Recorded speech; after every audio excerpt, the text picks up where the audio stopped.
All right, so I got this comment from this dude on my YouTubies. He responded to my video called "The Problem with One Set to Failure for Beginners." So, in my video, I said beginners don't know how to train hard and that they need more than one set if they want to maximize growth as fast as possible. Now, this doesn't mean I was saying go do high volume. I was simply saying if you want to maximize growth as fast as possible and you're just starting out, you gotta do more than one set. So the classic high intensity training kind of is out the window, okay, ish. Well, Thomas here, he made a comment. Thomas7914. How you doing, my guy? So basically, he is arguing that if the beginner, as you can read his comment here, and I think he meant to say beginners lack, because in my video, this is what I mentioned, that beginners' intensities, we'll go over this here in this video, but beginners don't have enough oomph, even if they reach failure. And I think he meant to put intensity instead of good. So this was his comment, but I think spell check kind of got him. You know, whatever the heck he was doing with his thumbs there. But basically he's arguing that if the beginner reaches muscular failure with proper form, then the set was hard enough and effective enough, so they don't need more than one set to failure. In other words, muscular failure in strict form solves the stimulus problem. Well, that's what he's implying, okay? Now, he goes on to say that he hasn't heard any proof in my video that 2 sets or more are superior to 1 set. Of course, again, with the criteria of reaching momentary muscular failure. So he's saying if you do 1 set to true momentary muscular failure, then why would you need another set? Okay, now this is very common with how HIIT guys think. It's the question that they always pose, and it's their favorite gotcha question. So in this video, I'm going to answer this question yet again because I guess I didn't do a good enough job in the first one. My apologies. So let's take another stab here at this. So look, this video is going to be longer than the other one. The other one's 18 minutes. So fair warning, okay? So if you don't want to hear me talk, if you don't want to learn, and or if you're going to bitch, moan, and groan about my talking speed, this ain't the video for you, my dog. Okay, so bye, Felicia. Don't let that YouTube door hit you on the ass on the way out. Okay, so go doom scroll some shorts or some shit. Okay, go get your dopamine fix.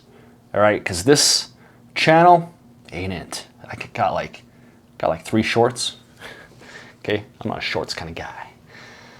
I'm a longs kind of guy, not a shorts.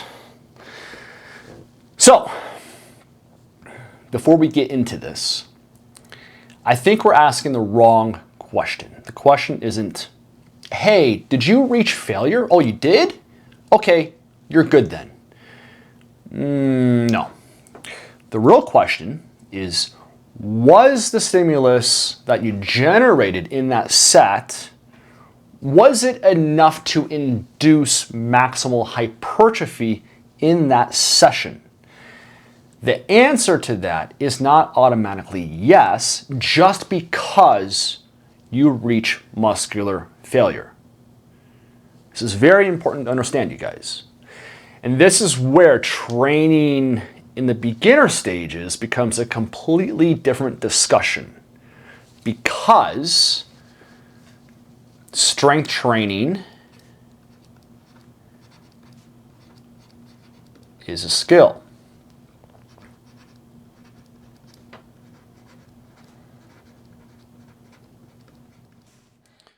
Maximal motor recruitment is also a skill.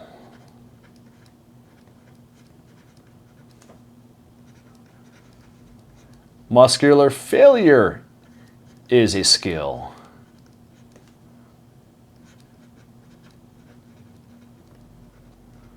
Stabilization and bracing is a skill.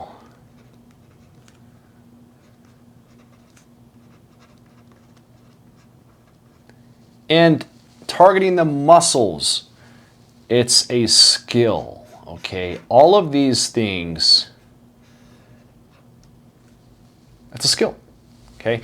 And beginners are terrible at all of those things, typically, generally speaking, okay? So when you tell a beginner, hey bro, just do one set to failure, that's all you need. You are assuming they can actually create a high level hypertrophy stimulus in that one set. And most beginners simply cannot do the job. They can't, okay? So in this video, again, I'm gonna break down why that is. So this is the 2.0 version from the other one.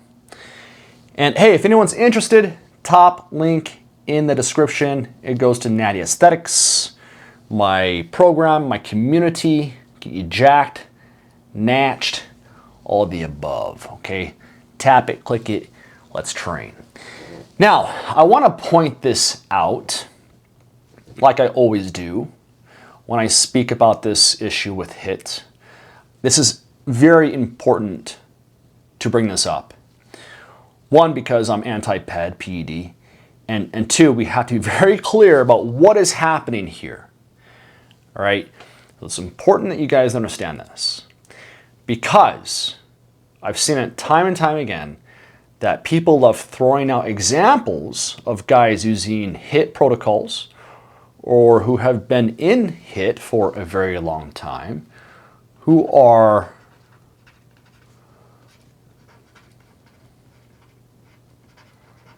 strong and muscular. There's always that one guy trying to make a causation argument when in reality, most of the time, it's just correlation, okay? Listen, these people, the guys inside of HIIT, they're not immune to the same drug propaganda, the same PED culture that's infecting the rest of the fitness industry. A lot of these guys have hopped on the train, whether they're taking steroids, TRT, or peptides, other compounds, okay?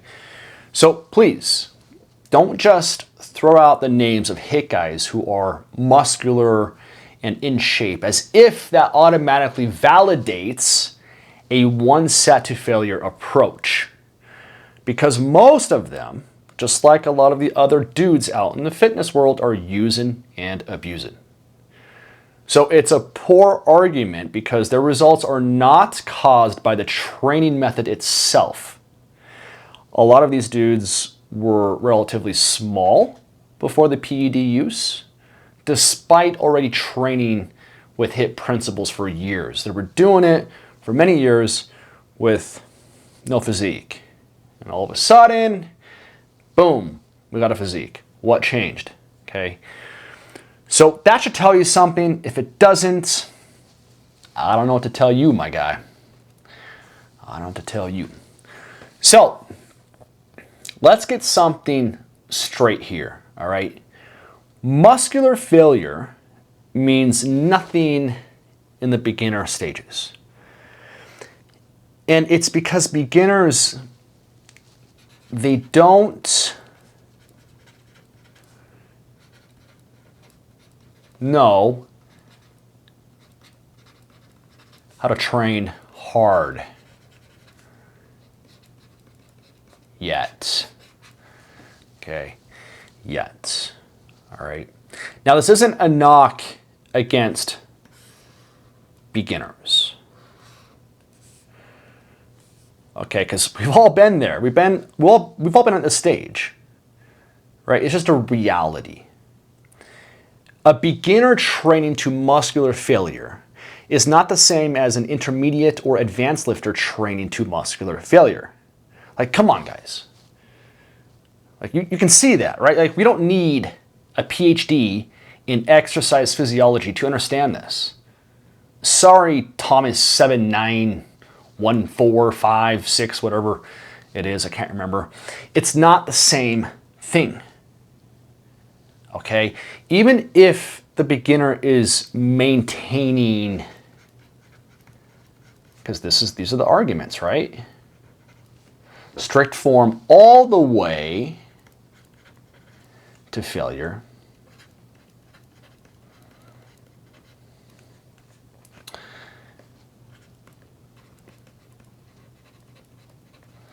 So even if they're maintaining strict form with all the way to failure, the quality of the stimulus, it's not comparable to someone who's more advanced. Why is that? We gotta think about this, you guys. Let's think. Why would the quality of that stimulus not be the same as someone who has built muscle, who got stronger, who's been in it for 3, 4, 5 years, 10 years, 15, 20 years? Because intensity of effort is lower, okay? By default, intensity of effort is lower by default in the beginning stages, okay? Not because the beginner isn't trying, but because they lack so many things that help drive effort higher. Okay, things like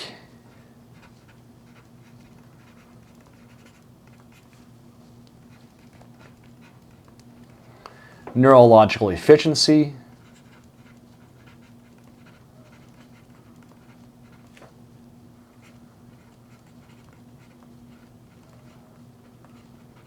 coordination and stability,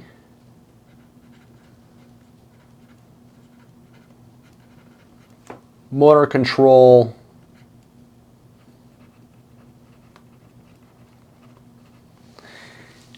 and they also lack muscular targeting. Okay, they don't have the ability to get at the muscle. You have to, it takes time. This mind to muscle connection takes time to help you fully challenge those fibers. When you're starting out, you're just lifting, there's a lot of coordination going on. Your body has no clue what's happening. Okay, so, I mean, yeah, sure, you can hit muscular failure, but the amount of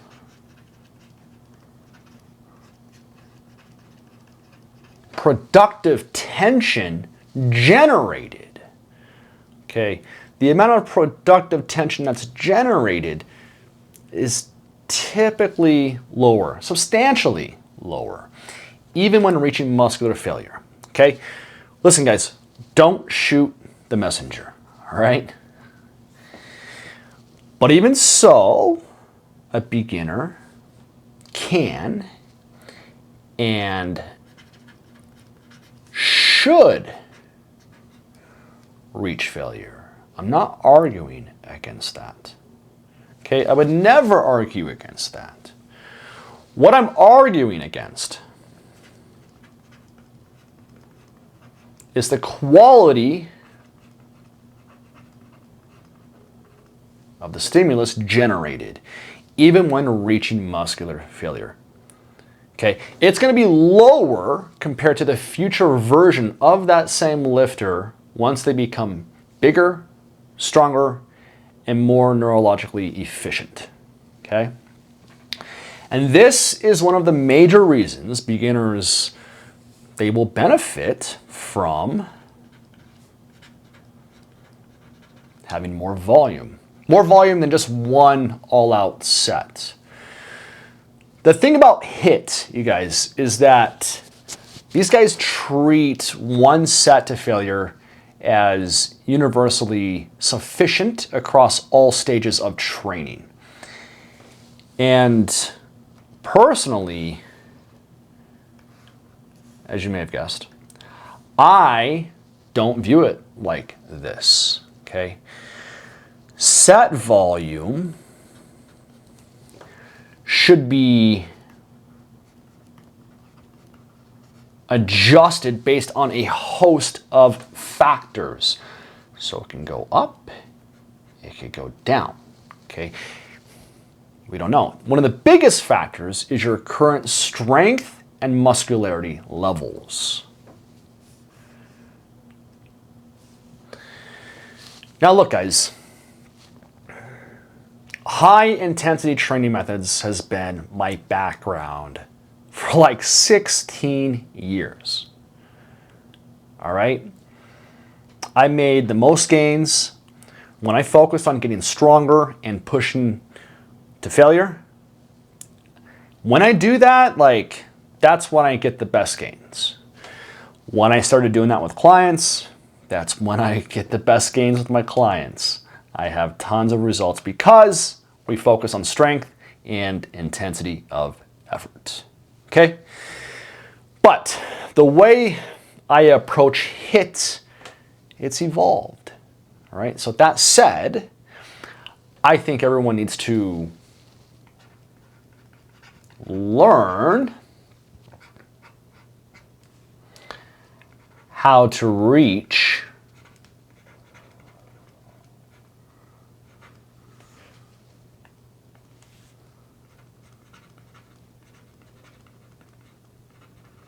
muscular failure, okay? I think this is very important. You need to understand what true effort actually feels like, okay? And for muscle growth, pushing to those limits, or at least very close to those limits, it's extremely important, especially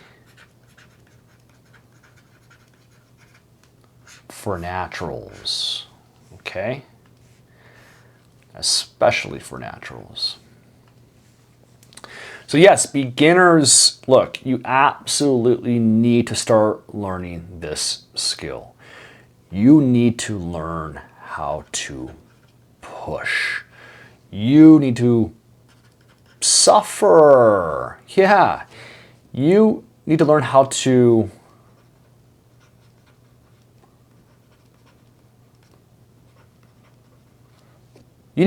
produce maximal force, right? You need to learn how to reach muscular failure. All these things. But here's the caveat, okay? Doing just one set to failure does not automatically mean that one set is sufficient. And this is what I disagree with in HIIT. Look, guys, again, I love me some HIIT. But if you're a beginner, you likely need more than one all-out set per muscle group to generate a maximal hypertrophy stimulus in that session. Okay, look, guys, top link in the description. I actually have 2 school communities. One for trainers. If you're a trainer and you're trying to up your game and learn how to give your clients better results, let me coach you. Tap that top link in the description. It'll show you both those school communities. If you're not a trainer and you want to get coached by me, you want to change your life, your body, and do it without the bullshit drugs, let's go. Let me coach you, okay? I'm here to coach, guys. I'm here to coach. I'm here to educate and coach and help all of you, okay? I love talking about this shit. It takes time with these slides and getting everything down and writing out these scripts and all that. It does take time, but I love teaching. Okay, so here we are. Hope you guys enjoy this. Hopefully this gives you value. I know it's a little bit more in depth fundamentally, so some people might find it boring. Some of you might find it interesting. I don't know. If you find it interesting, cool. You know, let's talk. Let's talk. Give me some comments. If you disagree, cool. Disagree. I'll make a video out of it. Haha, sucker. And it's all good. It's all in good fun, guys. So yeah, look, if you're a beginner, train to muscular failure, okay? You gotta do it safely. Obviously, we're not trying to CrossFit over here, okay? No CrossFit in reps, no IFBB Pro in reps. That shit is stupid, okay? But in most cases, you'll want to use multiple sets. Multiple sets. Because only doing one set to failure is usually not enough to maximize. Maximize is the operative word. Okay? To maximize hypertrophy in the beginner stages. Especially if your goal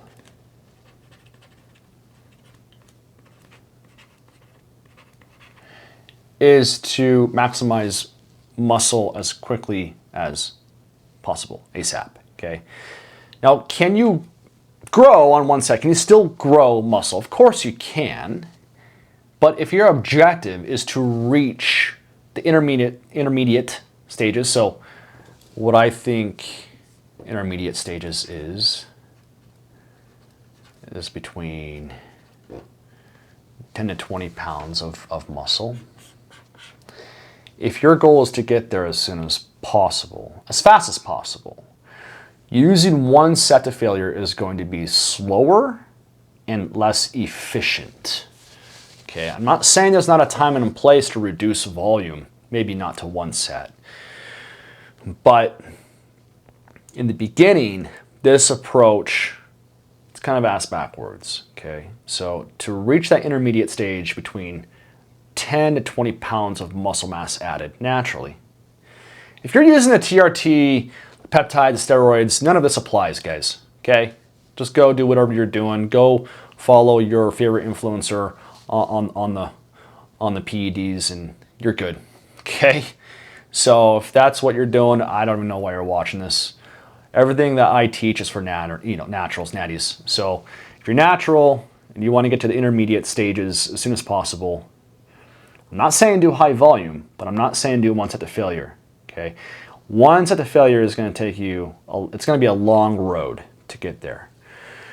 So yes, I'm absolutely arguing that you do multiple sets, hard sets, okay, as a beginner, all right? Now, listen, Linda. Listen, Linda. Linda, listen. Okay, I'm not saying high volume. Again, I need to be very clear because anything past one set with these HIIT guys, they think you're in the gym for 4 hours. It's not what we're talking about. Okay, so we're not saying high volume, just more than one set. Okay. Productive sets taken to muscular failure or very close to it. I don't think you have to reach muscular failure, but if you're a beginner, learn what that is, learn what that feels like, okay? So I have many other videos on volume requirements for beginners, intermediates, and advanced stages. So you can peruse through my channel and you can find those. But multiple sets, okay? Let's build, guys, let's build strength, okay? Let's build muscle. Whenever you do this, then we can reassess volume requirements. But in the beginning, you will likely need more set volume than one, okay? And it really comes down to you having the reason why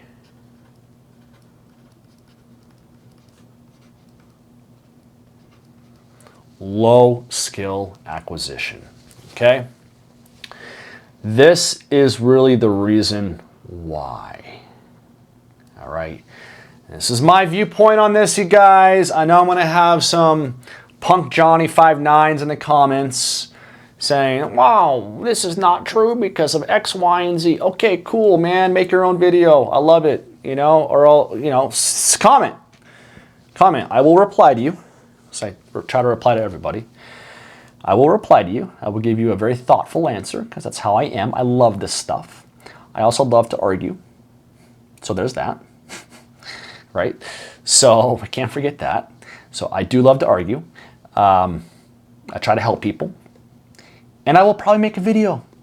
So make a comment because you will become a video.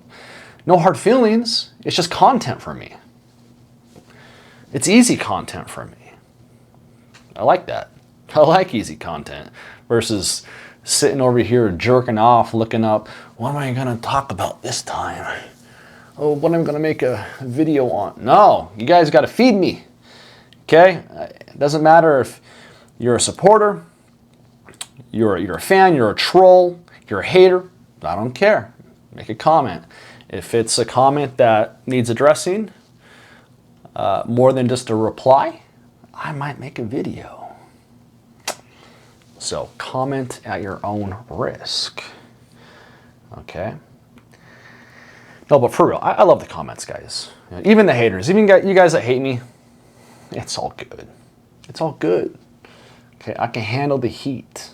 All right? Because I'm the one out here doing this. You ain't. You're not making fucking videos. You're hiding behind your anonymous YouTube account, you know? No picture, nothing on there. Like, come on, guys. You know, who's the one that's hiding? It ain't me. Okay? So make your comment. I'm waiting for it. So, all right. So low skill acquisition. Let's talk about this. All right? So with the initial reps, whenever you first, in the beginning stages, and this is talking about low skill acquisition in the initial reps of a set, but this is predicated on the beginner or within beginning stages, shall we say, okay? The skill of moving weight is poor, okay? Force production is poor. All right, so skill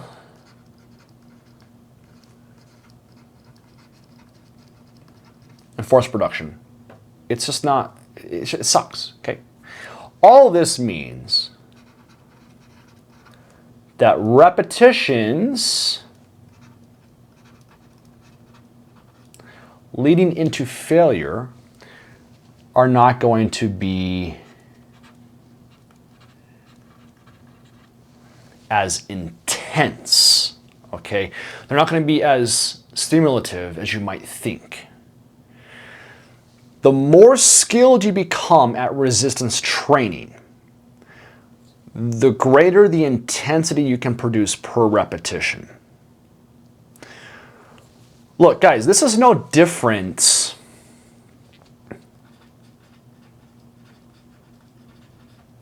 than sprinting. As running mechanics improve, force production improves as well.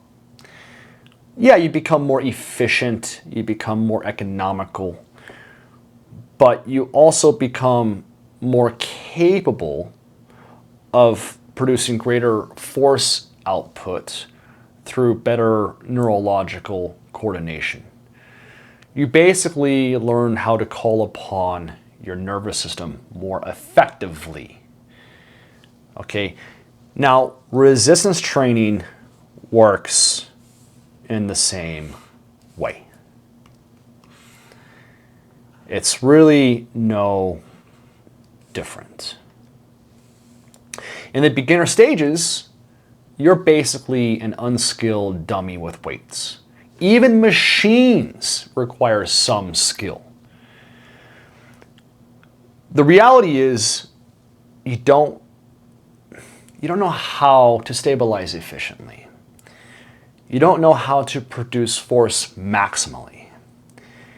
and you don't know how to direct tension into the targeted muscles effectively.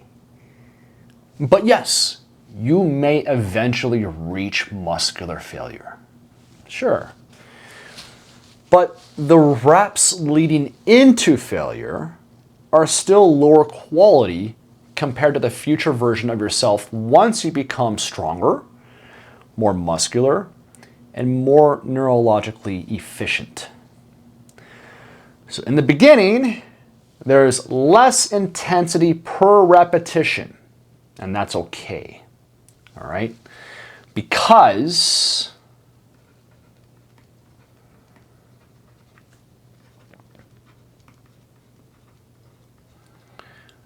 training is a skill set, and my damn pen is sticking again, and we're essentially halfway through this video. So it's gonna stick, and my handwriting's not gonna be that good. So fun, love it, thank you. Huon, whatever dumbass tablet this is. So training is a skill set. You improve by practicing the skill, okay? And beginners typically need more work, more volume to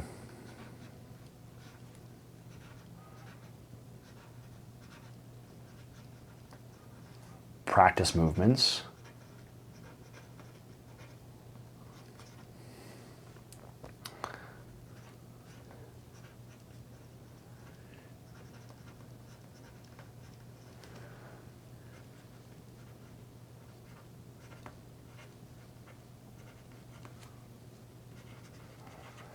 And accumulate enough high quality reps to stimulate maximal growth.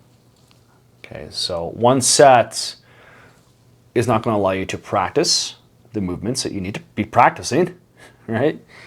And then also one set is not going to allow you to accumulate enough of those stimulus reps that we need at the end, those growth reps. So you'll need more of those. Now, let's talk about the final reps, which kind of what I was implying in that last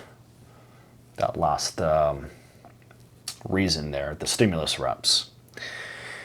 Usually, beginners struggle to maintain strict form while also reaching true muscular failure.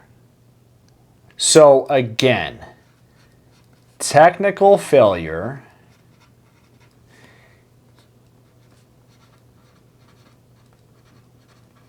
in a beginner and technical failure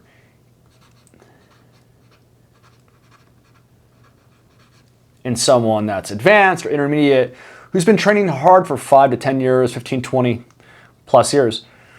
It's not the same thing. The more advanced lifter who has added significant strength and muscle mass, they have the ability to hunker down, maintain body mechanics, right? Stabilize efficiently, and keep tension directed into the targeted muscles, all the way to muscular failure.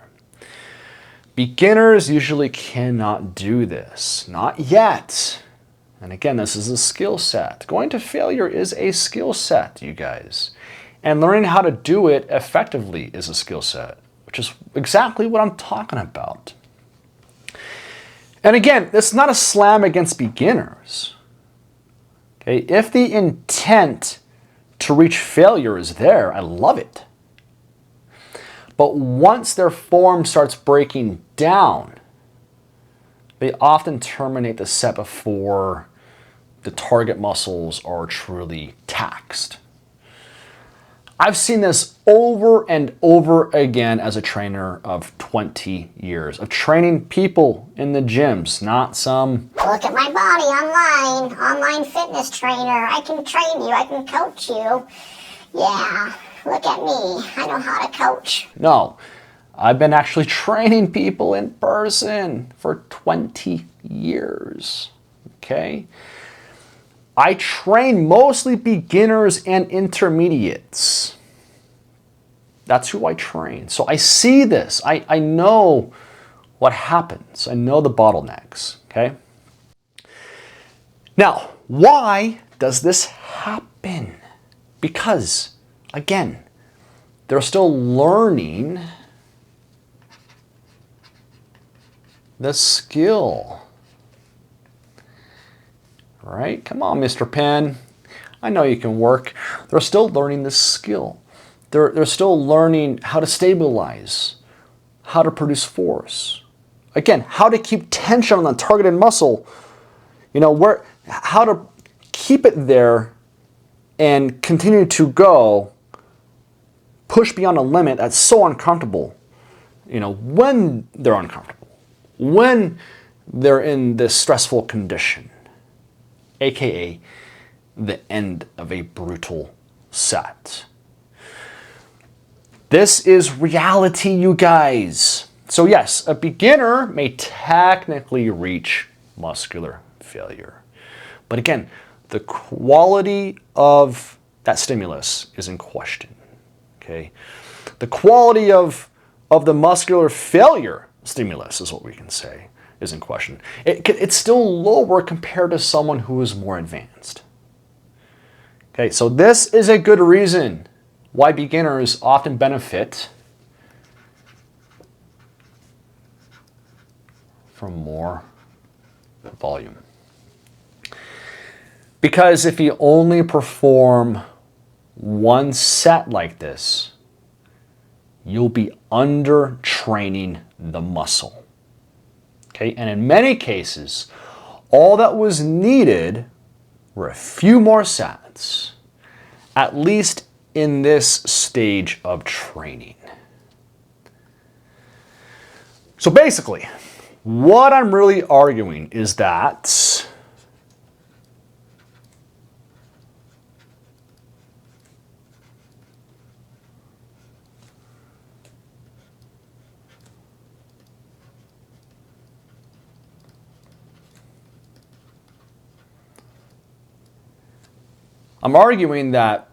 low skill acquisition is fundamentally an intensity issue. Intensity on a rep-to-rep basis, and then intensity toward the end of the set as you approach failure. So you have all these preceding reps, then you have the last few reps.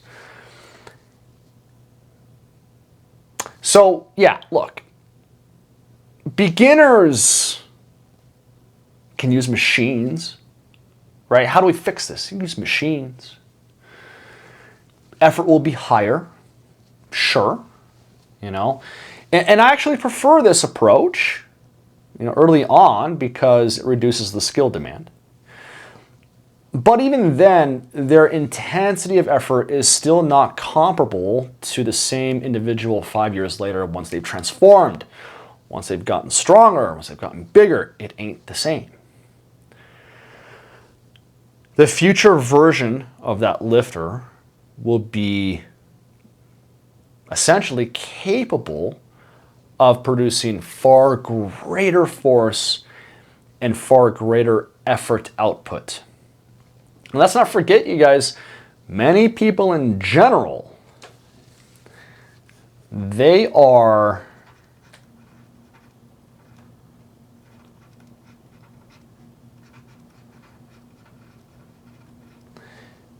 intensity adverse. Okay, especially in the beginning stages because it's new and it's uncomfortable. But generally speaking, a lot of people, there's not a lot of oomph in the gyms, even with these guys that are bigger, especially the guys that are using the gear. And that's typically who you see that, you know, if they're large and they're not really putting much effort into it, there is a red flag, okay? Because as natties, we need intensity. We definitely need it, okay? So if effort is lower, which it is in the beginning stages, then each set produces less overall stimulus, which means the muscle often needs more stimulus exposure, aka more sets. Not high volume, but more than one set per muscle group, okay? And by the way, again, I just want to mention this. Just want to throw this out there. Just a little, FF fun fact for the day. I know someone's gonna bitch about I'm talking too slow, even on 1.75. Well, I don't give a fuck. I don't give two dicks. You can eat those two dicks, okay? Just saying, just want to throw it out there. I don't care. Okay. Back to let's resume our show here, okay?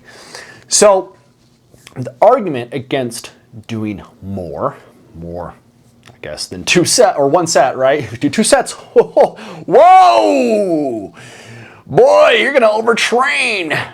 Because Mike Menzer was always, if you do more than one set, that's overtraining. That's overtraining. Well, no, not exactly, okay? So, doing more than one set always comes down to a recovery problem, okay? And look, I am totally on board with we gotta be careful about recovery. I'm not saying go in and just sit there for 3-4 hours and do some dumb bullshit, okay? But look, guys, you're not going to overtrain, okay? You're not. Beginners can perform multiple hard sets, even to failure, and still recover and progress in both strength and muscle size. Now, obviously, right, we have stipulations here, like you have to get your sleep, you got to get your protein, like you can't be fucking off on these other things, okay? So let's just nail that in the coffin before someone throws in a dumbass comment. Well, if they're not sleeping and they have like a 17-hour job and they're working 100 hours a week and they don't get any protein. Yeah, okay, sure. What if, right? If the Pope had tits, he'd be a nun. All right? Like, got it. So, caveat is, right? All the other recovery components are set in place. Okay? So, you'll be fine. All right? You can still recover. You can still make progression in both strength and muscular size. Because in the beginning, you're just not strong enough to generate a massive recovery debt yet. Okay, yet. And the same applies to intensity of effort. Okay, but again, since intensity and strength output is lower, right? It's lower, you guys. Okay? Are we all on the same page here? Since it's lower in the beginning stages, you're not going to be capable of generating, right? Are we still tracking? Of generating the same level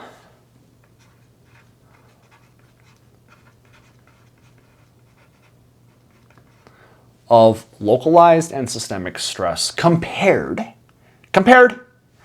okay, to a stronger, more advanced lifter. It's just not the same, okay?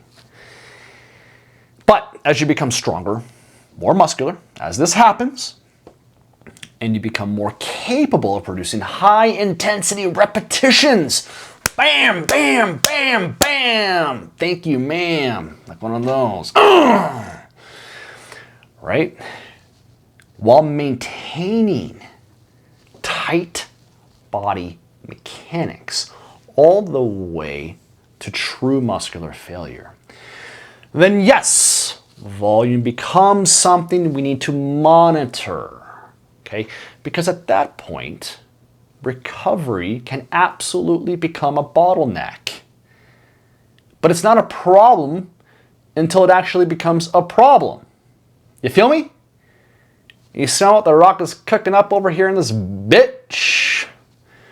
Okay, so in simple terms, if you are not strong enough, it's hard to produce truly high intensity reps and sets. If you can't create a massive enough threat to the musculature and the system as a whole, a true threat, then what the hell are we even talking about, guys? Why am I even making this video? Okay, excessive recovery debt. It's usually not the limiting factor yet. It's not the bottleneck for beginners. Okay? So, bottom line, what do beginners need?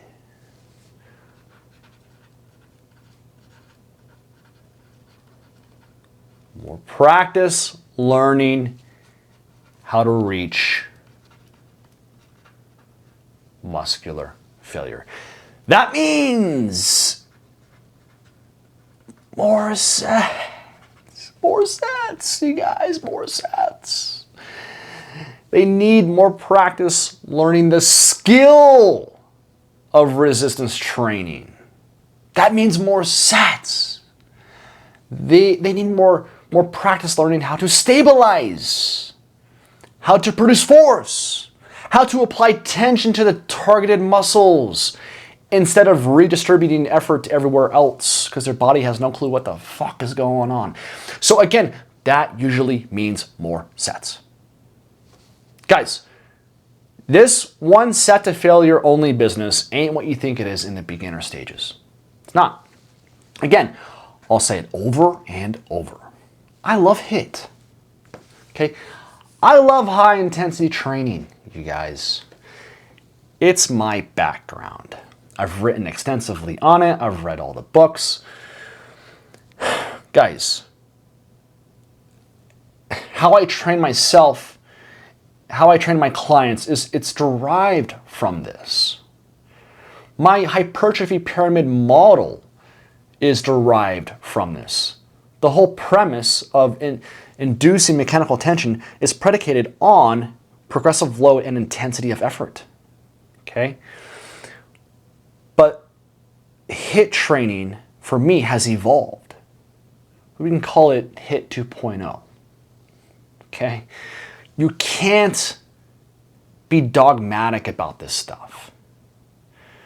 This goes against critical thinking skills. The very thing that Arthur Jones, Mike Menser, and all these other guys inside of HIIT, they pride themselves on, which is great. Critically think. I love it, okay? But you got to be careful to not be so dogmatic about this stuff. All right? I'm telling you this because I was dogmatic. I was that person. All right? I mean, because I bought into it, and I still do. Guys, I love HIIT. I'm just not a fanatic, 2 sets is overtraining. That's not where I'm at. Okay? But my training right now, honestly, it consists of, for a muscle group, where I'm at in my training, my strength and all that, it's rare that I exceed 5 sets. I mean, I'll usually get to about 5 sets for a muscle group. I'll usually do 2, possibly sometimes 3 for a muscle group. So my volume's, it's low, you guys. You know, it's low. But you can't be dogmatic, because I was like this. I remember, and I've mentioned this story before, but I'll bring it up again because it's relevant. And everyone loves stories. I love me some stories. Stories are a good time. So I remember I was training at this gym, and it was kind of a smaller gym. Everybody kind of knew, because I was vocal. I would argue with the trainers. Ooh, I love arguing. Love me a debate. And I used to do it online too. Well, I was good. I'm a wordsmith. You know, it's funny, some of you people, because I'll reply to my comments, I've been accused of using ChatGPT. Motherfucker, I was writing books way before ChatGPT ever came out. Okay? I remember a 600 comment thread of me and Fred Hahn. Lasted over a week, going back and forth. Anyway, I'm a wordsmith, okay? That's a fact. That's a motherfucking fact. Okay, now so, I would argue with trainers in the gym. It was a small gym. And everyone basically knew where I stood, is what I'm trying to say. Everyone knew where I stood. They knew I was dogmatic. They knew I was like, one set's all you need. Just gotta go to failure, and like that's it. And any more is overtraining. I was like all in it. I was balls deep. Yeah, balls deep in that bitch. And I remember when I started to evolve. So I was pure hit for like 2 to 3 years, because I got some great results on it, you guys. Like I went from. I've told the story, and in my trailer video, I talk about this. But, and some people don't fucking believe me, but hey, you know what? I got one of those for you. Okay, so I grew 15 to 20 pounds in like a 9-week period. Because my body had never experienced, and I was more trained at that point. I wasn't a beginner, so my body was like primed for it, you guys. It was primed, it was just ready, it was just fucking ready, you know? And my body had never focused on true muscular failure, and then progressive load. So I have my own HIIT story. Like I love HIIT, you guys. Like I grew, I was a believer. And so I was pure HIIT for like 2 to 3 years. Myself, training clients, and anyway, I evolved, right? So in this gym, everyone knew my mindset and how much of a purist, elitist fuck I was, right? So I remember I started to play with another set. Very taboo. Very taboo, I know, kind of crazy. A second set. And oh man, I was sweating bullets, because I would literally look around, because of course nobody cares. Guys, nobody gives a fuck about you. Okay, like that's just a reality. Everyone's in their own little world with their own little problems. Even with all of my content here, and I know people only watch YouTube typically to either be entertained or to solve a problem, educated. Hopefully I'm solving problems and educating you. So what can I do for you, right? And that's cool. Like I get it. But my point is, nobody cares about you, right? So I was in my head though, I'm thinking, people are watching me. People are watching me, man, and if I do another set, I'm a hypocrite. If I do a second set, so I would do my set to failure, right? And then I'm not even joking, you guys. I like when I first started implementing a second set, I would look around. I'm like, is anybody watching me? It was crazy. It was literally crazy, because I was in my own head. Nobody cared. Nobody gave a fuck, right? But I was thinking, because everyone knows my philosophy, and I can't let them see me doing another set, and that's how dogmatic it was. I was scared people were going to call me out. And it wasn't even so much physiologically that I was concerned about overtraining. I was just so brainwashed, you guys. Okay? Like, you can't get brainwashed here. All right? But HIIT spoke to me. The ideology behind it, the intensity. I'm an intense person. I'm passionate. Like, I love it, right? Like it's good stuff, but you can't go overboard with it. But I was exactly like this, you guys. I was dogmatic. I was a purist. I was always arguing online, and I don't know who has more. I've been blocked so much. I venture to say that I've probably been blocked more than Lyle McDonald. Some of you probably don't even know who that is, but him and I got into it, actually. And he blocked me. This is many years ago. But me and Lyle McDonald got into it. I argued with Brett Contreras. I remember this is back in 2012. And that was diplomatic. Me and Lyle McDonald.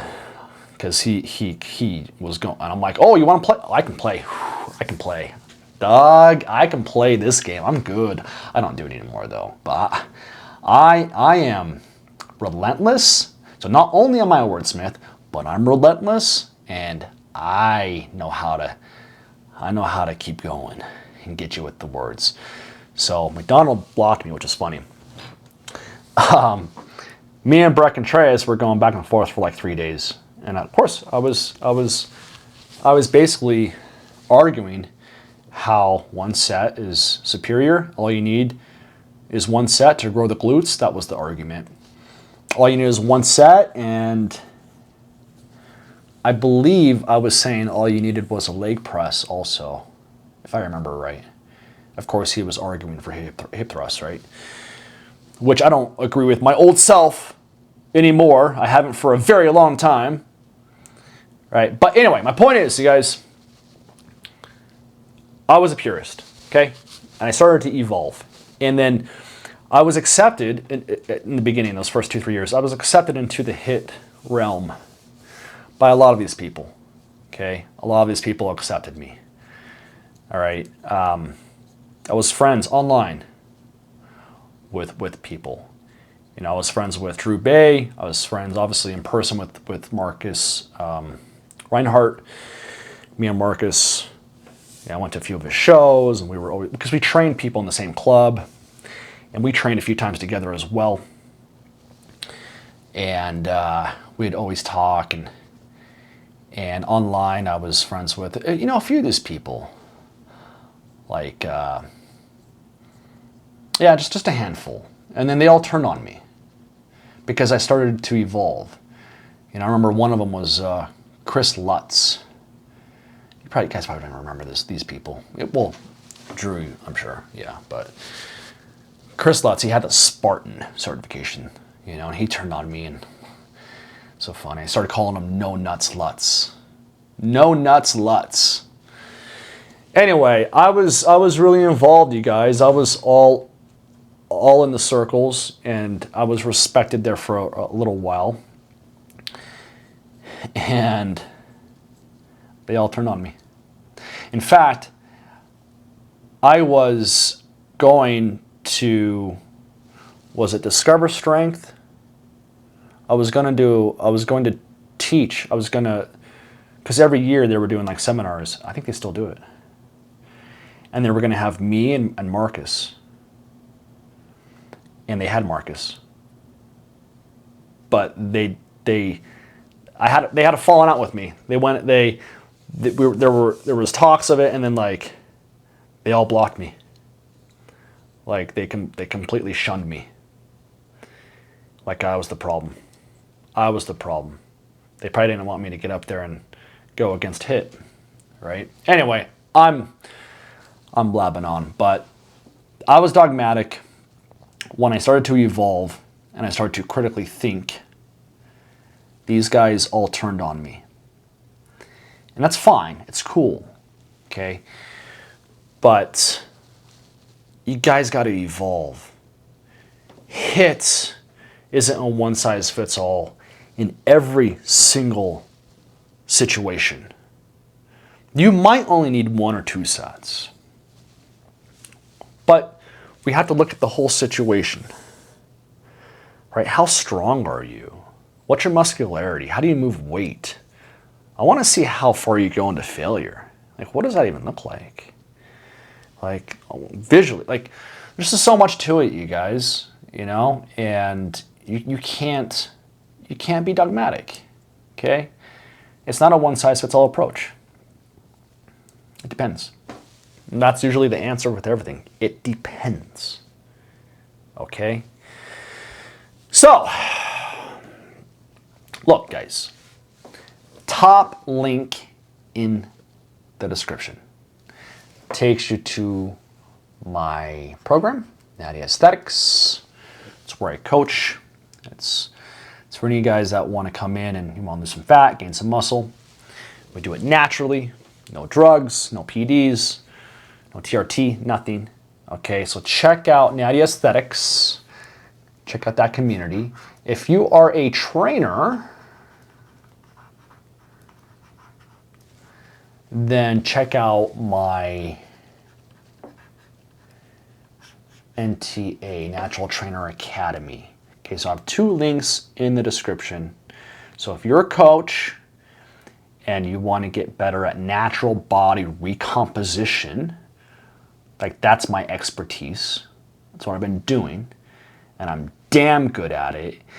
And funny enough, whenever I was evolving, and I was getting transformations left and right, you guys, like I could not be stopped. And I was doing 3 to 4 natural bodybuilding shows a year. And then I just had other transformations as well. And it's just so funny when all these hit guys turned on me, I would always pull out my transformations. Nobody else had them. Nobody else had them. Like, I'm so wrong about how I'm training because, ooh, I do 2, 3, 4 more sets. I'm so wrong about how I'm coaching, yet I'm getting all these transformations. And I remember these arguments. I remember a few of them very distinctly. Like, I don't think you can post photos anymore in comments now on Facebook, but it was when you could post photos in the comments. Like, here's another one. Boom, here's another one. Boom, and I would put up a timeline. 4 months. Boom, 8 months. Boom, 6 months. And I would just sit back and go, where's your guys' transformations? Crickets. Because they don't have them. Okay. So that's another thing to look at. Right? Do they have natural transformations? Right? If you're going to hire a coach. And are they taking shit? Are they natty? We cannot subject ourselves to the bodybuilding PD bullshit.